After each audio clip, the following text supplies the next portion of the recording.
got Davante Adams. Last year, he was first in targets per game, first in receptions per game, first in yards per game, first in touchdowns per game, and first in points per game.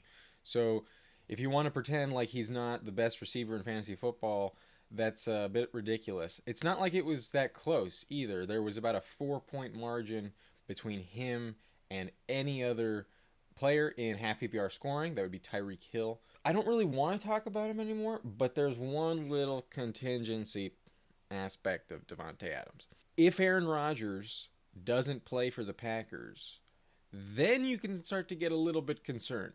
But how far is Davante Adams really going to slide in terms of the wide receivers if Aaron Rodgers doesn't play? So let's take a look at the 7 games in Davante Adams' career without Aaron Rodgers. So in 2017, Aaron Rodgers broke his collarbone. So I'm going to compare these stats from 2017 to how they would have ranked in the league last year in 2020. And I'm going to cherry pick just a little bit the last 6 games that Davante Adams played. So let's go. On a per game basis, Davante Adams had 9.3 targets per game.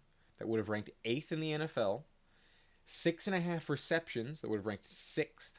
79.5 yards per game. 11th in the NFL. 0.67 touchdowns per game. That would have been top 6. He had a 70% catch rate. That would have only been 30th.